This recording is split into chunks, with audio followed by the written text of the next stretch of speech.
It's my pleasure to introduce Mayor Jenkins. I will tell you that I don't know him personally really well because he was coming into office just as I was leaving office. And so most of my interaction with Nappanee was with former Mayor Thompson, who was mayor the whole time that I was mayor, plus a couple of years. Mayor Thompson's the longest serving mayor in the history of Elkhart County. So he beat me out anyway. So I've gotten to know Phil a little bit, but I did ask him for some bio information, and I know that some of you who have been reading all of the ACT stuff have seen some of his bio, but I'm gonna read a little bit from what he sent, because if I tried to summarize what he did, it would be an injustice to him. He doesn't look old enough to have done all this stuff, but after he's mayor for a while, he'll look a little older. Anyway, Phil grew up in Nappanee and went to NorthWood High School and graduated from there and from Ball State University with a Bachelor of Arts in Architecture. His wife, Diane, is a teacher at NorthWood Middle School. They have 3 daughters and 1 son-in-law.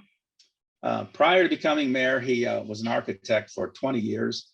If he doesn't live out the rest of his life in office, maybe he'll go back to being an architect, you never know. But he served, he was in the construction industry and architecture for 20 years. Got his professional license in 1997 and is a member of the American Institute of Architects and the National Council of Architectural Registration Board. He was on the Nappanee City Council for 7 years, and he's now in his 6th year as mayor. And he was on the Board of Public Works and Safety for 11 years. He served as president of the Northwood Soccer Club and the Northwood 15th Homeowners Association. While he's been mayor, he's dealt with a lot of things. He's been involved in capital improvement projects for water and sewer, recreation, streets, and nonprofit organizations. He was co-chair of the Wanye Community Vision 2020 Committee, which was responsible for raising an impressive $5.75 million in a relatively short period of time for a public-private partnership funding for a series of projects benefiting the schools, Boys and Girls Club, the center, and Elder House. He also started the Mayor's Task Force on Mental Health and is involved in mentoring at the schools in Nappanee and Wakarusa. He assisted in the establishment of the Nappanee Arts Council, which is a local not-for-profit that promotes and creates arts in the community. He's also involved in many local and regional boards, including the Nappanee Boys and Girls Club, the Economic Development Corporation of Elkhart County, Michiana Area Council of Governments, the Horizon Educational Alliance, and the Southbound Elkhart Regional Partnership. He's doing a great job. He has a great resume, and I appreciate watching and reading about the things that are happening in Nappanee. So, Mayor Jenkins, take it away. Thanks for being here. Alan, thank you for that kind introduction, and Barbara and the rest of the ACT committee, thank you for allowing me to speak tonight. And it's a pleasure for me to be here to kind of share a little bit about what I do as mayor in Nappanee, kind of my perspective on how I govern Nappanee. I prepared a PowerPoint presentation just so we can kind of stay on track a little bit and allow enough time for questions. So I will go ahead and give me a minute and I'll bring this up and we can hopefully before we kind of get into my role as the Nappanee mayor, I think it's important that we understand that every city in the nation is a little bit different, and that's depending on how the state constitution is written, depending on which state laws are in effect, and we'll go through a little bit of that. We'll also find out about home rule and how that impacts local government, and then I'll get into kind of how Nappanee is set up in regards to the executive and legislative branch, and then what type of boards and commissions we oversee in the city, departments of the city, and then we'll open it up for questions at the end. So again, I appreciate the opportunity to be here, and hopefully you'll find this educational for yourself and allow you to ask some questions of me at the end.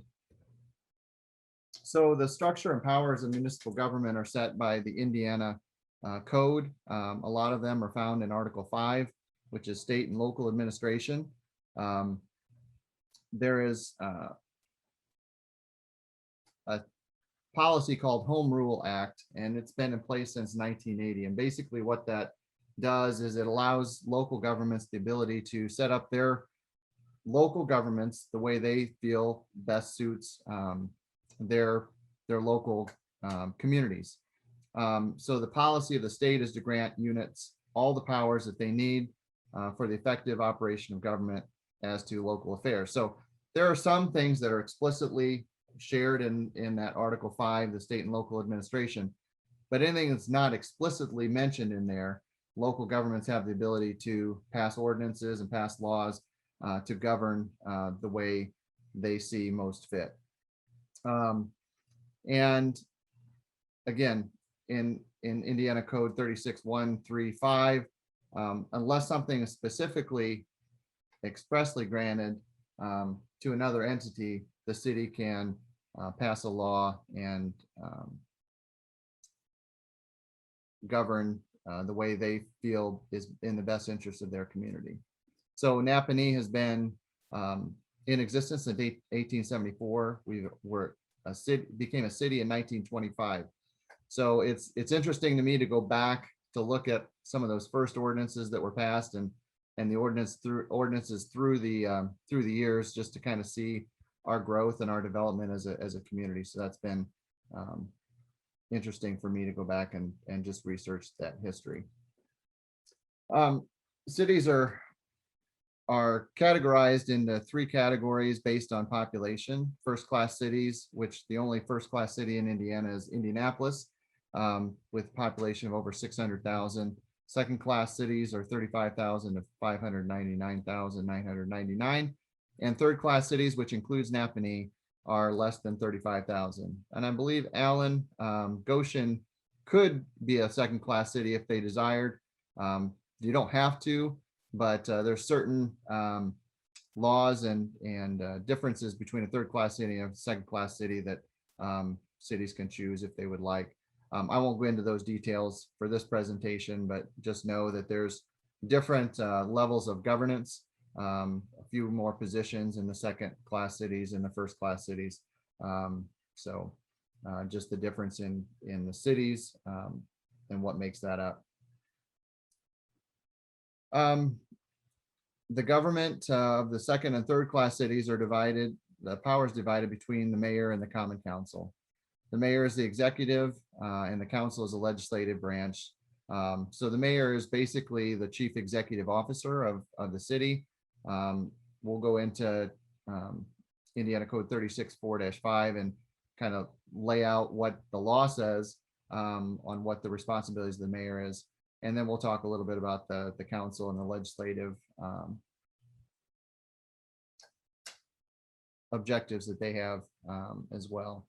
So just to kind of run down, mayor is the executive and council is a legislative branch. And then some cities have their own own courts. So that makes up the judicial as far as local government goes. There's 2 types of mayors throughout the country. Indiana is made up of strong mayors. The mayor is the chief executive officer. It's centralized executive power. The mayor directs in the administrative structure, appointing and removing department heads. And we'll get into what departments that we have here in Nappanee in just a little bit. While the council has legislative power, the mayor does have the ability to veto. And the council does not oversee the daily operations. In this strong mayor system, the council votes and approves all the laws in the form of ordinances in the city.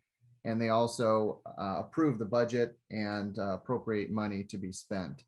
So the mayor can't just walk in and spend money. It's got to be a council approval to spend that money. The weak mayors, let me just move my screen here just a little bit. The council is powerful with both legislative and executive authority. In the weak mayor system, the mayor is not truly the chief executive with limited power or no veto power. A lot of these are set up with a county or city administrator, city manager. Some cities use that. And there may be administrative boards and commissions that operate independently from city government. So it's just two types of systems, and depending on which state you're in, it may be a different form of government. So what I say tonight doesn't necessarily mean that applies to every city in Indiana or in the rest of the nation. So just keep that in mind. So the specific powers and duties listed in Indiana code, the executive shall enforce the ordinances of the city and the statutes of the state. So we are bound when we're sworn in to uphold the ordinances of the city and the statutes of the state, which is, you would want your mayor to do that. We also provide a statement of all the finances and general condition of the city to the legislative body at least once a year. So that would be, in essence, the state of the city. We go into the finance, not in great detail, but just in general, what the finances of the city are. I can say that Nappanee has had several years of great leadership that has set us with a fairly healthy cash reserve position. So I want to applaud Mayor Thompson and former mayors in Nappanee that have really looked out for us from the financial aspect of things. And we'll get into maybe a little bit more of that here as we go along. We provide any information regarding city affairs that the legislative body requests. So if the council would ask the mayor to provide information, I would be bound to provide that information to the council at their request. Recommend in writing to the legislative body actions that the executive considers proper. That would be if there's ordinances or resolutions that need to come before the council. The mayor sets the agenda for those meetings, and the council meets twice a month. Nappanee's council meets the first and third Monday of the month. And then we have another body, the Board of Works, which is kind of the day-to-day operations, contracts and public works projects are all approved by the Board of Works. They meet on the second and fourth Monday of the month. So there's a meeting every Monday in the city of Nappanee, and the mayor is responsible for establishing the agendas for those and making sure that the materials are ready for those bodies. We also call special meetings of the legislative body when necessary. So if there's a particular legislation or particular topic that we need to discuss outside of the regular meetings, we can call a special meeting for that. And we have on occasion done that. Continuing, we supervise subordinate officers, which would be department heads.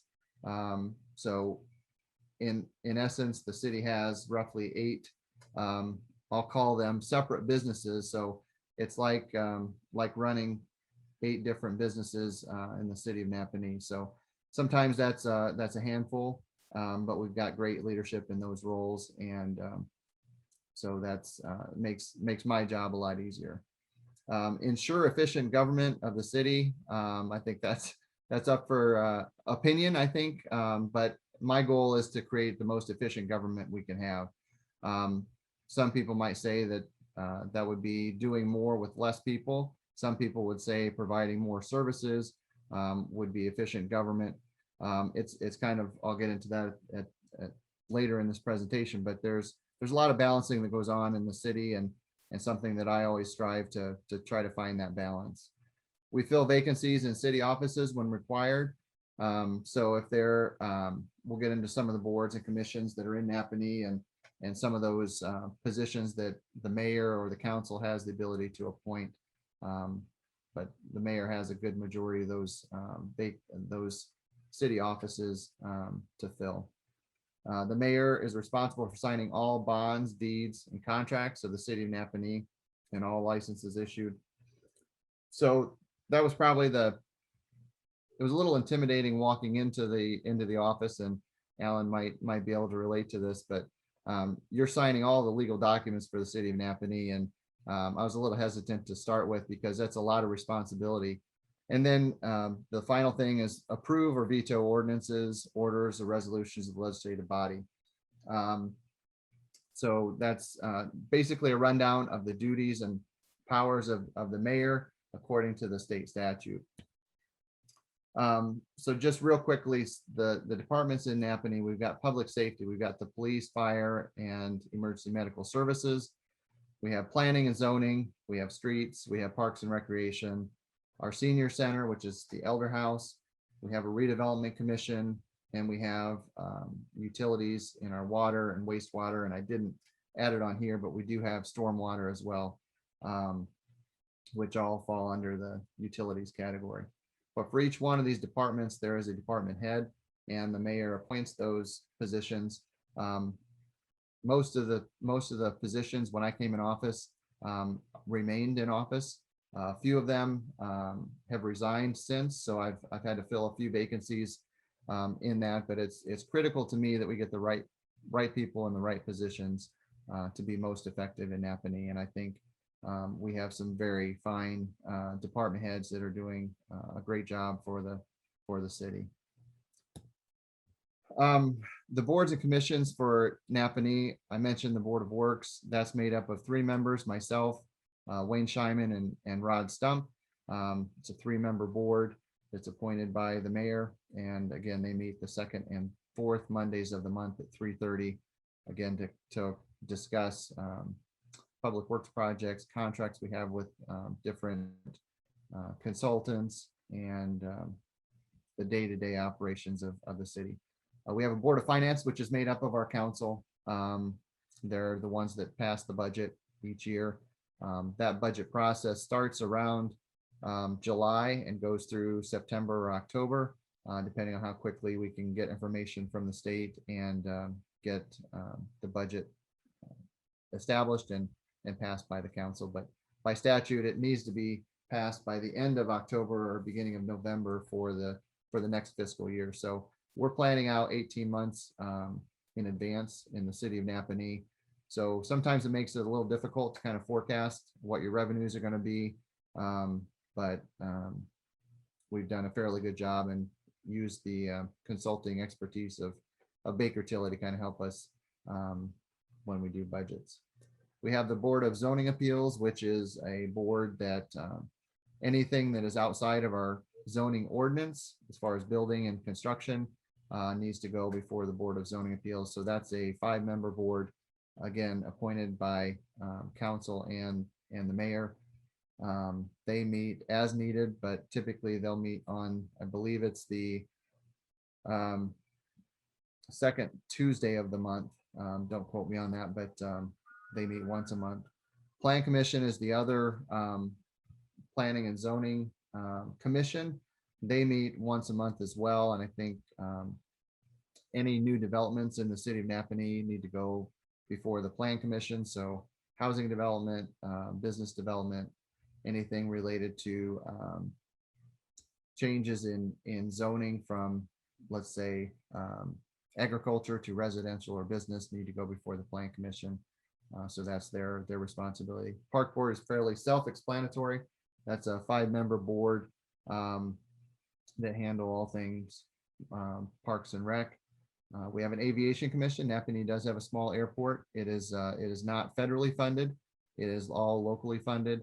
And that is a 4-member board, and that is set up by state statute as far as the limitations and makeup of that board. But we're very blessed to have an airport in Nappanee, and the Aviation Commission does a good job of looking after that. The Redevelopment Commission looks after our tax increment financing districts, as well as development and kind of looking after blighted areas, improving those areas that need improving within the city of Nappanee. That is a 5-member board as well, appointed by the mayor. Since it does involve tax increment financing, which I can go more into depth, but we don't really have time to go into it. So if there's specific questions about it, I'll be happy to answer them. But the school board is a member of that redevelopment commission, and they're invited to every meeting. The library is an overlapping tax district that's impacted by the decisions of the redevelopment commission as well. So we try to be cognizant of that when we're making decisions on that. We have a Historic Preservation Commission, and that is a 5-member board. that is deals with historic preservation in the city of Nappanee. We've got the East Town district, and I saw Richard Pletcher on the call this evening too. His home just got listed on the National Register for his home, so we're happy for him and congratulations on that award. We have a tree board. Nappanee is a tree city, so all of our trees in our street right of ways, the city takes care of. We like to maintain our healthy older trees, and there have been times when people want to get rid of a tree, and we have an arborist that we consult with, and if the tree is healthy, we keep it for the canopy and for the benefits that the trees provide. If we do have to cut a tree down, we typically like to replace it with a new tree, and so that's important. But there's a tree board. It's 3 members, and they kind of regulate the trees in our right of way and trees in our parks as well. And then the final one is the electrical licensing board, and they meet quarterly, and they are in charge of approving electrical contractors to practice electrical contracting in the city of Nappanee. So fairly limited in scope, but important nonetheless. So Alan had mentioned some of these regional boards and commissions. Part of my role as the mayor is to kind of be an ambassador for the city of Nappanee. And some of these boards are critical to the not just Nappanee, but the rest of the county and our region.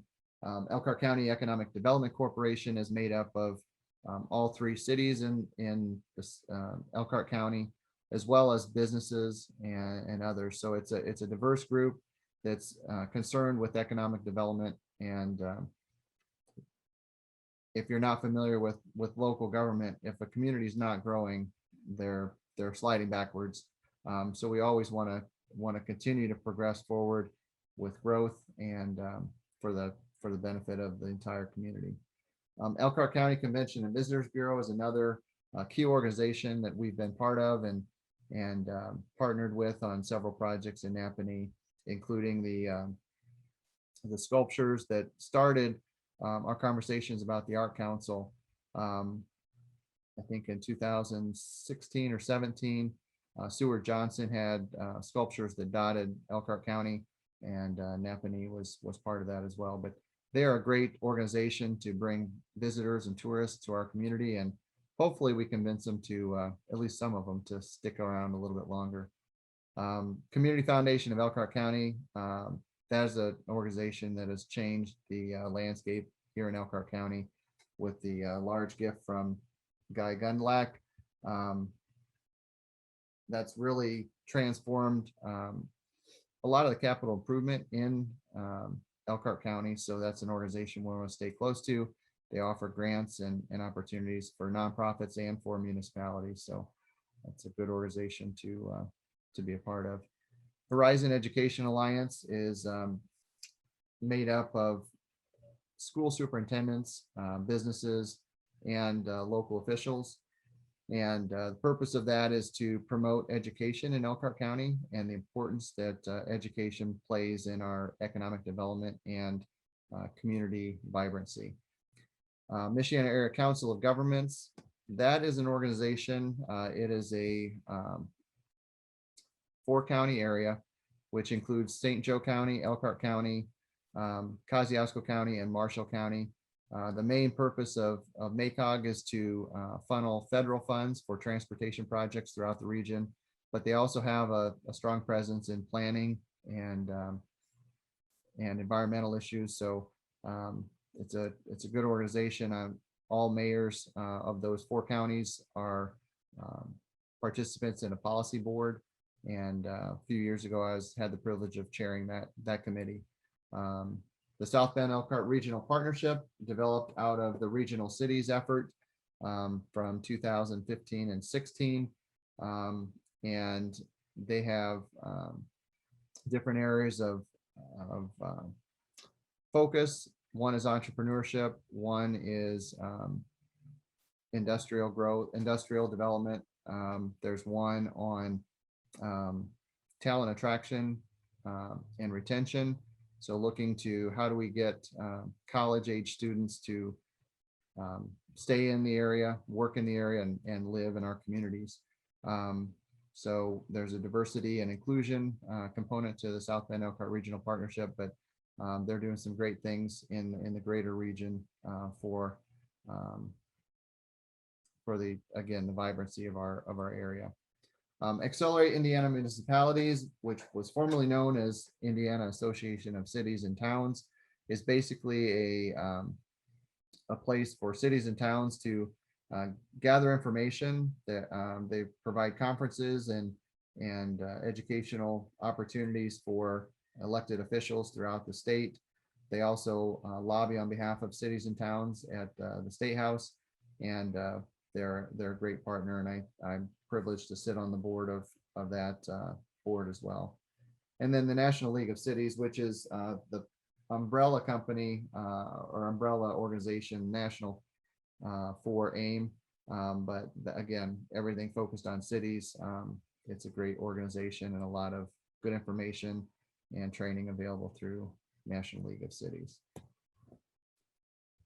So from my perspective, balance is the key to leadership. I think going in, I kind of knew what was expected being on the council and the board of works, but until you sit in the seat of the mayor, there are things that you don't know until you sit in that. And one is the day-to-day operations. I mean, it's easy to think what you're going to do long-term with the city, long-term strategic plans, but there's day-to-day operations, there's personalities to deal with, there's employees and human resources issues, there's insurance, there's payroll, there's all of the things that need to be taken care of and administered. And that was probably one of the biggest things for me to learn to adjust to, was that just the amount of time it takes on the day-to-day operations. But we've implemented some changes in my office, adding human resources person that comes in part-time to kind of take the load off of the clerk treasurer and let them focus on the financial needs of the city. So that's been a good strategy. Balancing the individual demands of residents versus the greater good of the community. I'm one that I like to see both sides of an argument before I make a decision. And I think that's important as an elected official to not just take someone's information at face value, but dig deeper and try to get both sides of that of the argument before a decision is made. There's always a balance between staffing levels and capital improvement projects versus availability of funding and our tax rate and utility rates. Everybody wants to have the bright, shiny new buildings, but there also has to be the funding available to do that. And we're going through with the council right now to kind of walk through what our cash reserves look like, and maybe we can accomplish some of those capital improvement projects in our parks that we've put together in a master plan that we can continue to grow as a community. Some of the other projects, the sewer project was mandated by the EPA with our storm combined sewer overflow issue in Nappanee. So that project was 20 years in the making, and finally wrapping that project up. And then our water project, we've got pipes in the ground that are over 100 years old that we're replacing on US 6 and State Road 19 currently. And then we've got a continuation of that project on Lock Street and Centennial Street. That work should be completed towards the fall of this year. US 6 and 19 should be completed by May of this year. And NDOT will come through in July and repave US 6 and State Road 19 through Nappanee. So we should have all the work done underground and the new roads by the end of the summer and before the Apple Festival.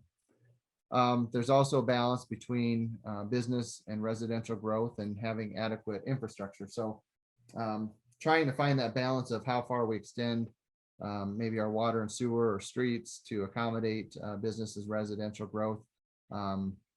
As I mentioned, if we're not growing, we're shrinking and losing revenue. So there is that balance, and we continue to work with businesses and developers to continue to see Nappanee grow smartly and try to manage our growth in a logical and slow, steady way. I believe that's the end of my presentation, and I think hopefully that gives you a glimpse into what I'm dealing with as your mayor. And I'd be happy to. I know there were some questions sent to me early on, and I think some of those, one of them had to do with sidewalks. So maybe I'll address those, Barbara, first, and then we'll see what other questions are come up. Let me see if I can stop my share and I'll bring this back to. So one of the questions was our sidewalk replacement program in Nappanee. And for several years, we had a program where we matched 50% with a homeowner to replace sidewalks in Nappanee. In 2019, we expanded that. If you can get your neighbors to do a whole block, it reduces your percentage of cost. The city would pick up the remainder. The fact is that not a lot of people took advantage of that. So we've had a few individuals since we've ceased that program come to us, and we still do the 50% match. But we do have to bid that project out as a public works project. So that's kind of the status of the sidewalk program. We do have an ADA accessibility plan. We kind of focused on the schools primarily. So you may have seen some crews in the area working on ADA ramps at the corners of some streets. And also there's a company that will grind down the concrete on areas where the concrete may have been uneven, and can kind of smooth that out. So we've been making progress in that regard as well. I think somebody else asked a question about the recent agenda item on the council of the GPS and the golf carts. The reason we spent so much time on that was there was an ordinance that the park related to the park department, where a certain portion of the funds that came in from the golf course went into a non-reverting fund, and that was set up by an ordinance. And this year we had the opportunity to expand our golf cart fleet with the company that we rent the golf carts from, that some additional revenue can go into that non-reverting fund. So that's why we were talking about that particular one as an ordinance amendment. And I think someone had mentioned about the skate park and why that was closed when we're spending all this time talking about the golf course. The golf course generates revenue for the city. Skate park is available. We want it to be available so that kids that do skateboard have a place to go. Unfortunately, we have had a few bad apples down there and have had to take some action on closing that for certain periods of time. Some vandalism did occur there. So under the new parks master plan, there is a new skate park plan, and hopefully we can get that implemented fairly soon. There was another question about some talk of some shortfalls in some of our budgets, and the stimulus fund that's coming in through the federal government. Regarding the reduction, I think what the question was relating to is, we had talked about with COVID and not knowing what the impacts were going to be on our revenue streams. The city's revenue comes primarily from property tax and income tax. We were kind of expecting to see a little bit more of an impact than we actually were in 2020. But we're not quite sure on the income tax side, because it's a 3-year cycle on income taxes. So we might be looking at some reduced revenue and income tax in 2022 and 2023 that we'll need to kind of keep in mind as we go through our budgets. And Barbara, if you got a point, there are some state statutes that designate political party as part of a board or commission.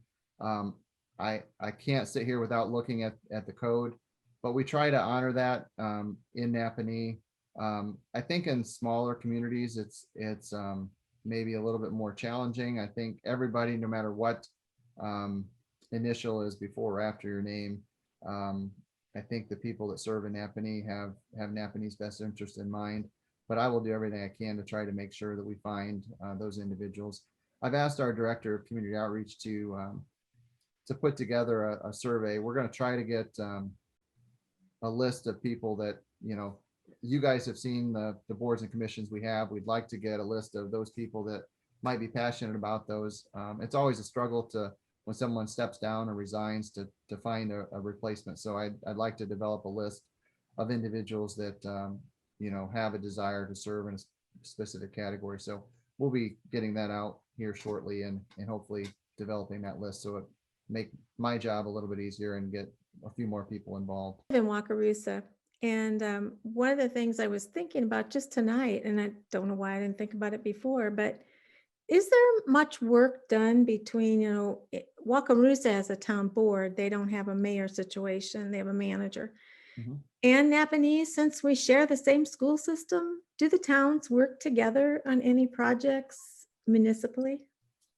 Yeah, we've talked, Judith. There was a planning effort put together in Elkhart County called Vibrant Communities. I don't know if you're familiar with that. 2015, 2016.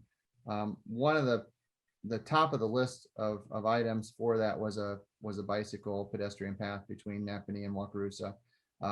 When Jeff Troxel was manager, we would meet frequently just to talk about, needs of the two communities.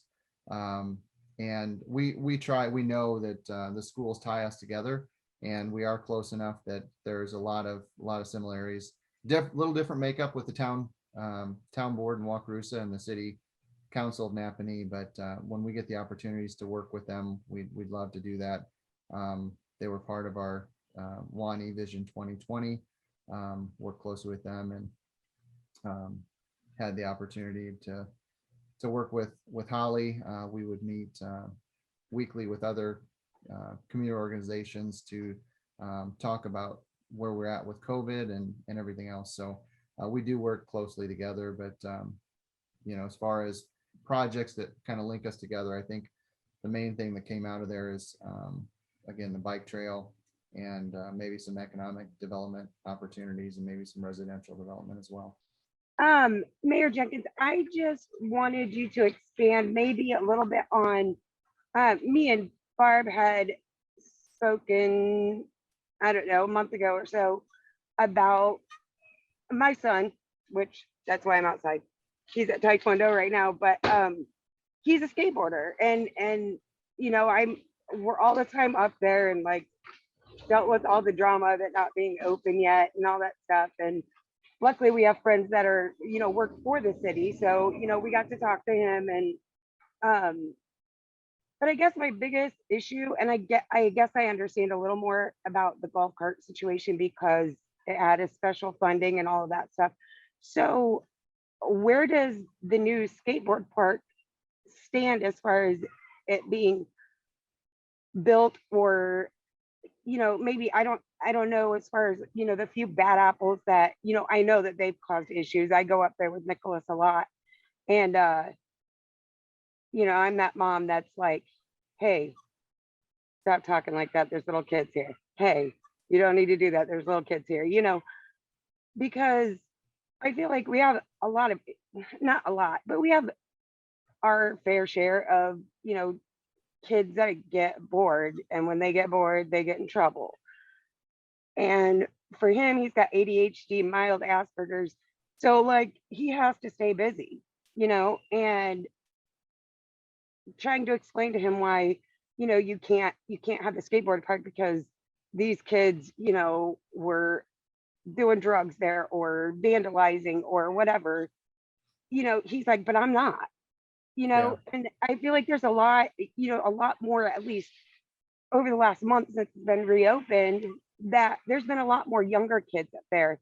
And it's very encouraging to see Nicholas because now he's been skateboarding for 5 years and he's there helping the little kids, hey, let me show you this and all that stuff. So I feel like there's not a whole lot of opportunities for our younger kids. And probably my biggest issue with the golf cart situation was I'm like, okay, so we've got, and I'm not judging anybody. I'm not a golfer. You don't want me to golf. But, we're spending all this money to do something for golf carts when we've got kids that are sitting here bored in a rural town. They need to be outside playing. And we've got a skateboard, a park. None of the baseball diamonds were unlocked. So like I couldn't take him out there, even though there wasn't baseball season last year. I couldn't take him out there and hit the ball with him or whatever. And we've got a small backyard,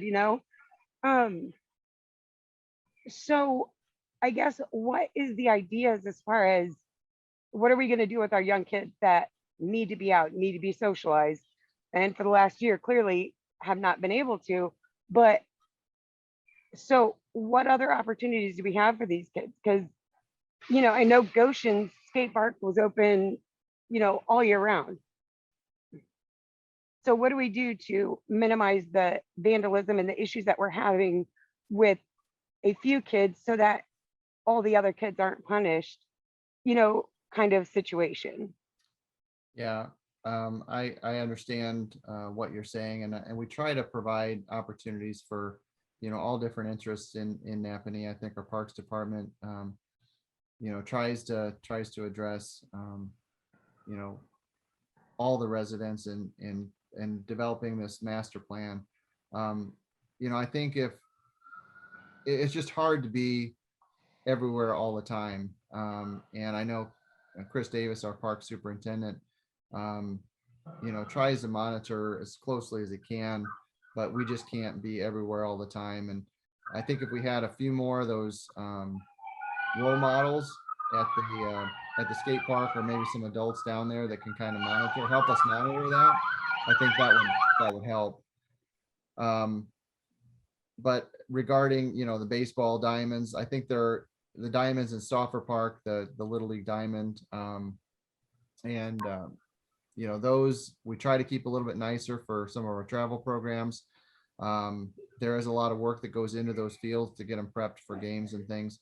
But I believe there's still like some backstops at West Side Park still has one, and some open areas that would allow you to go to some of those locations. I know the Nappanee Elementary School has an area that's open to the public as well. But I'd like to know, if there's things that you feel like we don't have, feel free to send me an email or set up a meeting with me, and I can bring Chris in and we can talk more about it. I think ideally for us, it'd be great if we had a group of, skateboard people that are really interested in skateboard to come to us with maybe a plan on, how can we raise funds for this new skate park? What are some things we can do to kind of help improve the security and safety for those individuals and provide a good environment for all of them? Sure. Not paying any money. It's just when people rent the carts that the company provides, the company gets a portion of that and the city gets a portion of it. So the city's not spending any money. We're just putting into a fund that can be used to used for the parks in general. Well, I appreciate that time is money. And if you're spending a lot of time in a city council meeting discussing that, as opposed to other initiatives for other demographics in town, that, to my mind, becomes a disparity. And, I'm a numbers and science oriented person, right? So I've done a study of the demographics of Nappanee, and 40% of your population is under the age of 35. So it seems to me that 40% of the resources should go to those programs serving those under the age of 35. Otherwise, you're in a situation, are you not, of the squeaking wheel gets all the grease. So this is a concern of bringing things into balance. I mean, right. You have stated that one of your priorities of mayor is to be a person who brings balance to the city. So this is a concern that I have. Right.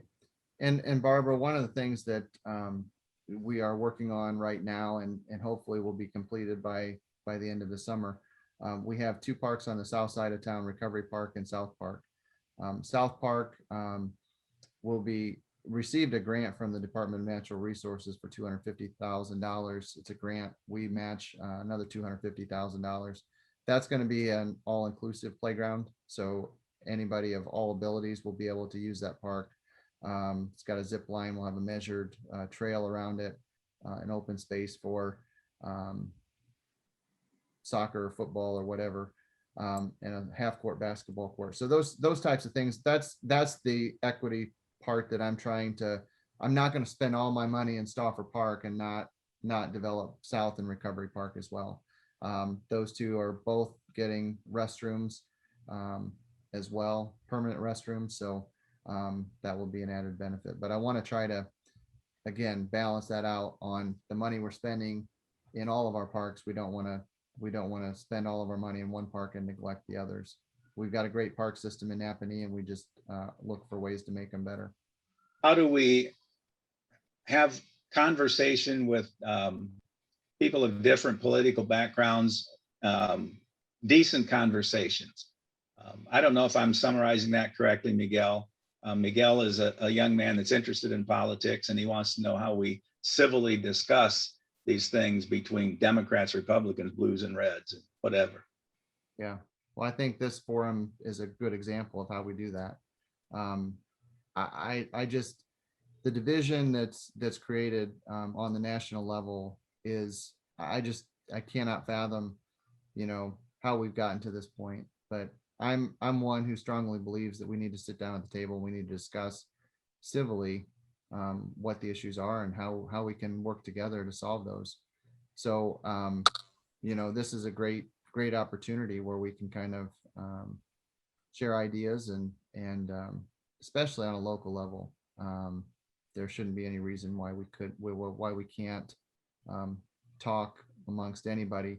Alan, as well as I do, we get together with mayors all the time, and for the longest time, I didn't know who was a Democrat and who was a Republican. I mean, everybody just was concerned about their community, shared ideas about what they're doing, what their struggles they're going through. It wasn't an issue of a Democrat or Republican. It was love of your community, and I think we need to get back to that in America if we're going to see any improvement. Good answer. Did I see another hand? Your leadership.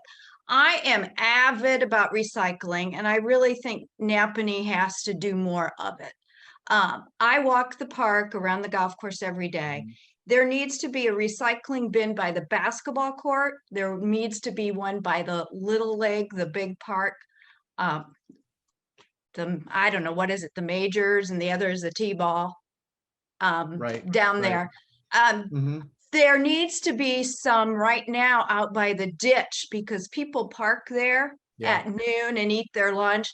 And Bill and I see bottles and wrappers. I mean, it's a mess out there. The ditch itself is full of stuff right now, balls and paper, plastic bags.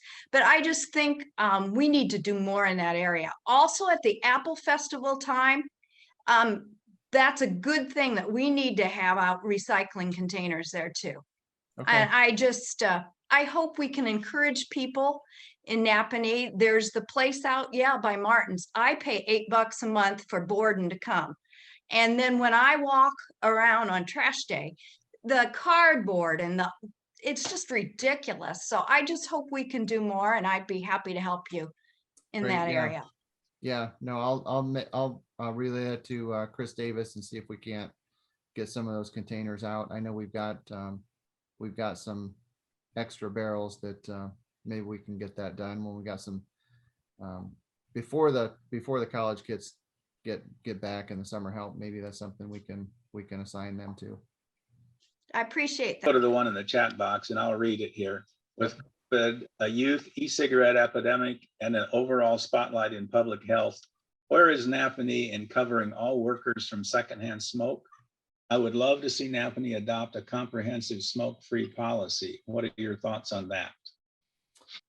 Yeah, I know some communities have done that. I think Nappanee, we've been fortunate that a lot of the businesses have taken that initiative upon themselves to institute that smoke-free environment. I agree, we've got an epidemic with the vaping and how it's if you're not aware, it's one of the biggest issues in the high school right now, and sometimes the middle school. These vaping devices look like common items like a USB drive, or I've heard of some that look like the end of a string on a hoodie. And the flavors that they're selling at the convenience stores, I think they're Fruity Pebbles and related to kids cereals. And if we don't get our hands around it soon, we're gonna have a much larger problem. But I know our school resource officers are aware of it, our school's aware of it, and we will do whatever we can to kind of curb that. I think the convenience stores play a big role in that, and we just need to protect our kids from that. But back to the secondhand smoke issue, if we feel like we have a major problem in Nappanee with secondhand smoke, I'd be happy to look at that. I'm just not seeing an overall need to do something on a city level that would be a comprehensive smoke-free policy at this time. But I'd be happy to sit down and talk with you about it. Okay, Phil, we want to respect your time. Just one question that stems from your remark about the smoke-free environment thing. As you know, I've spent 35 years in a blue state. Nobody smokes indoors here anymore, or within 50 feet of any building. So it's just not done. And I understand what you're saying about convenience stores carrying these items. Nobody wants to impact somebody's bottom line. But this was also the situation with the possibility of a local mask mandate, where it seems to me businesses have an overwhelming amount of power, which affects public health. So I'm really uncomfortable with that. And I don't know how you achieve a better balance between public health and commercial interests, but it really should be done. In my opinion, that's not a question, it's a statement. I don't know how you go there.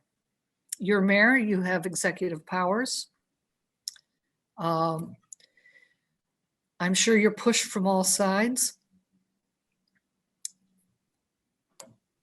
I can honestly say I've not seen an uglier situation. That COVID has divided us more on this issue of masks and everything else. And when we were contemplating the legislation to pass an ordinance to institute civil fines, it was probably at the height of its ugliness. And I think that comes, from both sides. And, I understand what we tried to do, I don't know if we were effective or not, but was provide information.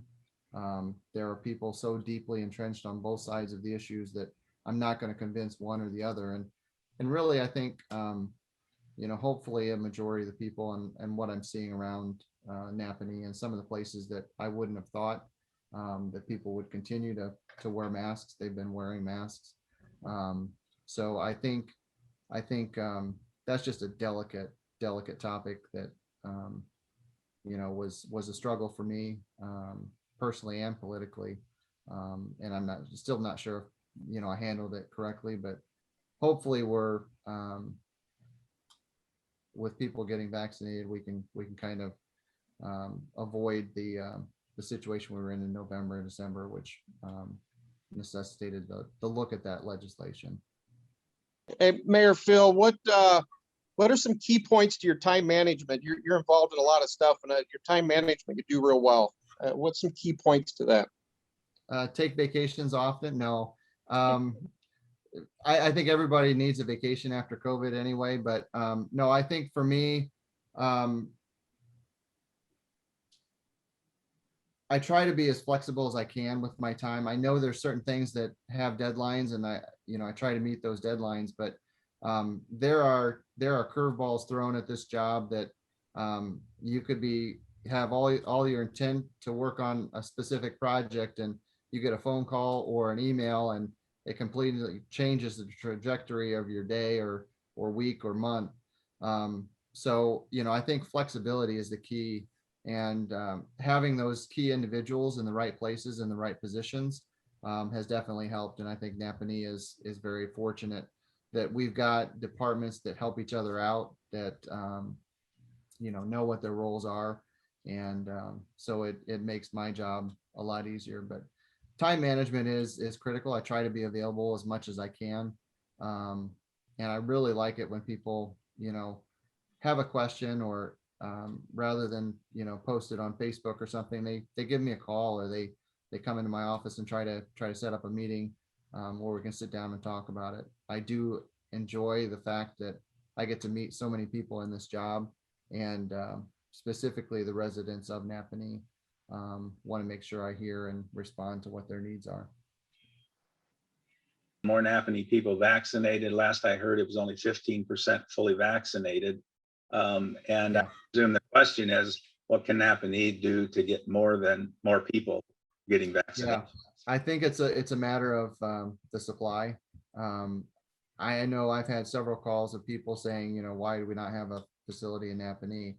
And it really comes down to availability. I mean, we've got a limited supply of vaccines still. I think it should free up, I've heard, the middle of April, and hopefully we'll be getting those into the pharmacies here in Nappanee, CVS, Nephew, get it into some of our doctors' offices.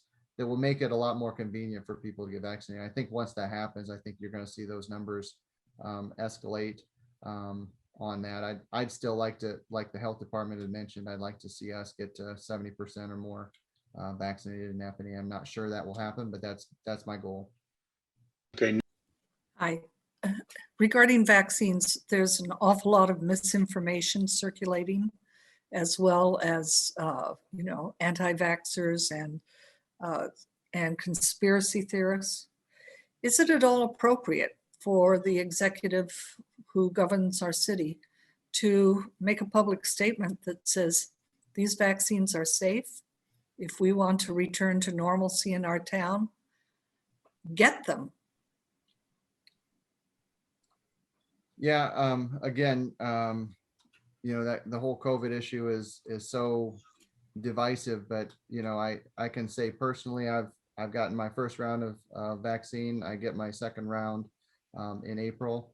I think people have the information in front of them, right, wrong, or indifferent. It's out there. I'm not a medical expert, but personally, I don't have any opposition or problem with the vaccine. I think it's a good idea. I think if people understood that, it may not prevent you from getting the virus, but I think the information that I've seen, it's definitely going to reduce the impacts if you do get it, and hopefully save some lives in the meantime. So I'll think about that, Barbara, and maybe get a statement out on that. But well, if you're getting your second vaccine, why not do it in public? Why not post it on the city website? I mean, a lot of top entertainers and politicians are doing that. From right. Boris Johnson in the UK down to Mayor Jenkins in Nappanee. Why not? Right. Well, I do think, I mean, going through this whole thing, I think the more I say about COVID, sometimes the more divisive it gets, the more divided we become. I'm glad to share my personal story of why I'm getting vaccinated. But again, I don't want to create more division than's already there. Close with two questions. One that I got asked a lot, and you've probably been asked several times: what is your vision for Nappanee? And the other one is, when you're done being mayor, how do you want to be remembered? Yeah, I think my vision for Nappanee is to continue the continue on the path that we're on. We've got a lot of good businesses, a lot of good residents here in Nappanee. I want to make sure we continue that. I would like to see some of those equity issues addressed when it comes to your discussion on food security. FCDC and Open Door have been doing a great job of, and our trustees have been doing a good job of trying to monitor that. And through this whole COVID pandemic, we've tried to keep tabs on, especially the kids that are in need and are on our free and reduced lunches, make sure them and their families are getting the food that they need. But I think, Nappanee's always been a great place to live. We've got a lot of pride in Nappanee. I think, we need to be as welcoming to visitors and guests as we are to our own families. So that's kind of my vision for Nappanee. I think the reason I became mayor is because I saw growing up in Nappanee what a great place it was, and I wanted to come back and raise my family here. I just want to make it better, Nappanee a better place when I came in office and when I leave.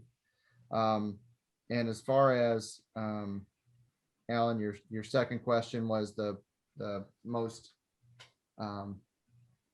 impactful thing, I think the Vision 2020 project, where we combine the schools and the Boys and Girls Club, FCDC, and Elder House, touching the youngest in our community to the oldest in our community. I think that's probably going to be one of the things that people will remember the most about my administration. I think our focus on youth and our focus on mental health will be another thing that hopefully I'll be remembered for.